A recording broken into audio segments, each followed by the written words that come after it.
organized by 5 partnering organizations. My organization, ILGA, is one of them, together with the Global Action for Trans Equality, Transgender Europe, the Asia Pacific Transgender Network, and RFSL, which is the Swedish LGBTQ network. And we have organized 1 week to have 23 trans activists from 19 countries come to the United Nations during the Human Rights Council to advocate for their national and regional trans issues. It's about self-representation for trans people, which we think is really important, and also to visibilize trans identities and trans issues at the UN specifically. And we also want to sensitize UN expert, UN agencies, organizations to the fact that trans organizations and trans activists can self-represent and can be experts in our own rights and can also self-organize. We have a mandate specifically on sexual orientation and gender identity. And if you look at the name of the mandate, it's addressing violence and discrimination against people because of their sexual orientation or gender identity. We see the mandate as half belonging to our issues. And so it's extremely important. And in fact, this week we've had really good meetings with the independent expert. And he's very receptive to discussing with civil society. And we really hope to continue advancing our communications and our advocacy with him in order for him to both grow in his mandate as well as for us to be able to work cooperatively with him. So it's extremely important to us, but it's not the only mandate within the Special Procedures Unit that we target, and certainly not the only agency that we work with. Each year, we bring different activists to the Trans Advocacy Week. So it very much depends on what they want to address in their issues. It's not for us to dictate which issues are important. So this year, for example, we have meetings with UNHCR, the UN Refugee Agency. We have a meeting with the Special Rapporteur on Migrants, Special Rapporteur on Extrajudicial Killings.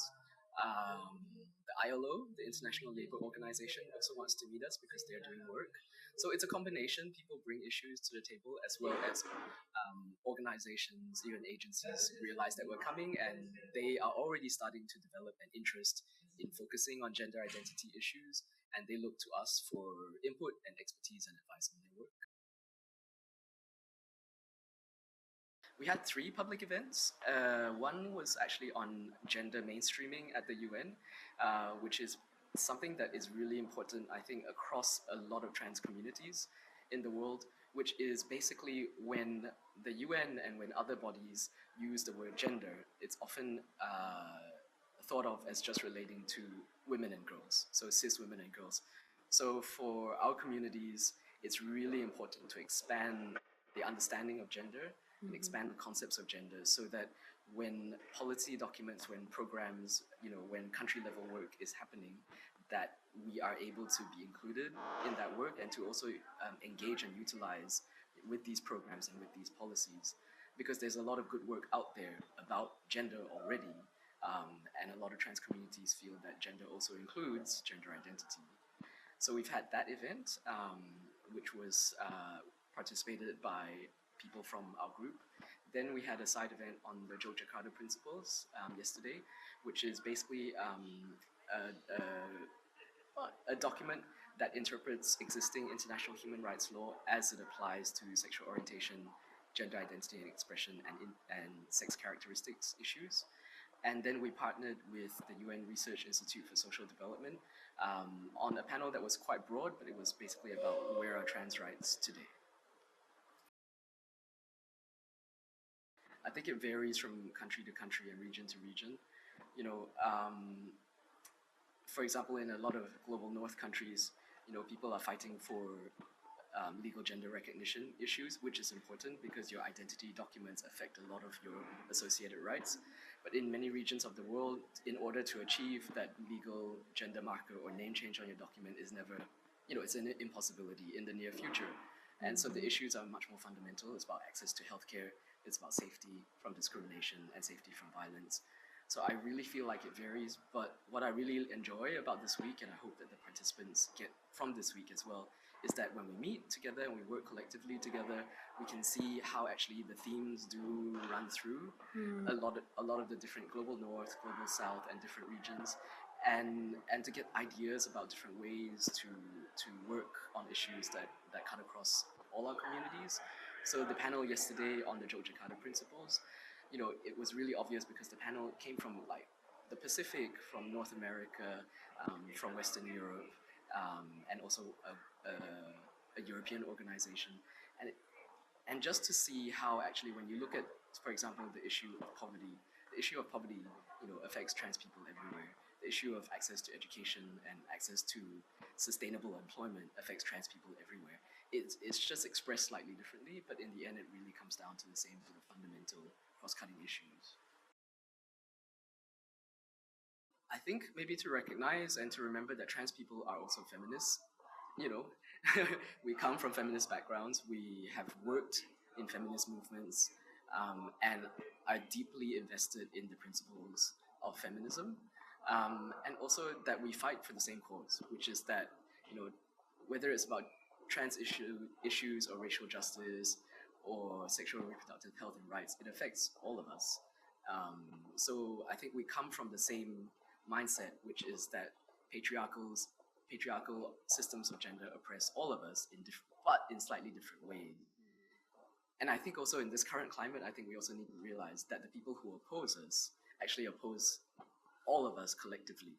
They don't, the fundamental right wing doesn't just oppose, trans communities. They don't just oppose comprehensive sexuality education. They oppose all of us collectively because they see all of us as actually part and parcel of the same social discord that doesn't fit with their worldview. So when we work together, I think we are stronger because we have answers we're all trying to find answers to the same problems effectively. If you keep moving up and up and up, we realize that it really is about rigid understandings of gender, rigid understandings of bodies, and rigid understandings of how we are meant to behave in our societies that actually, try and oppress all of us. So to me, it makes sense, and I would love to be able to continue having dialogue with feminist organizations about this.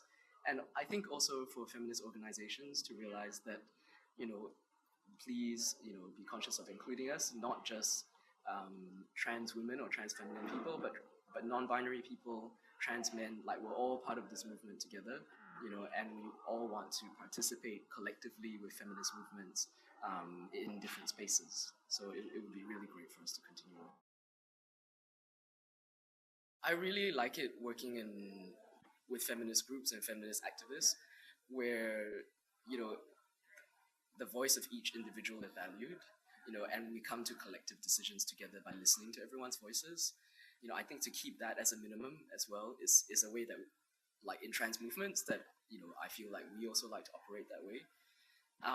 And to realize as well that our movements are all evolving and all developing, and we don't have to have everything perfect all the time. But as long as we ask each other questions and we are willing to accept that other people may make mistakes and to learn from each other, I think is really important. Like in our work, like we may not be completely up to date in what's happening in terms of racial justice if we don't directly work on that. We may not know exactly what's happening in terms of, abortion rights if we don't directly work on that. But if we're willing to learn from each other and willing to admit that, we will make mistakes and to learn from our mistakes and also to be patient with each other in the mistakes, I think that's really valuable. Because I really feel like, that most people actually do want to learn, and that's what we're here for.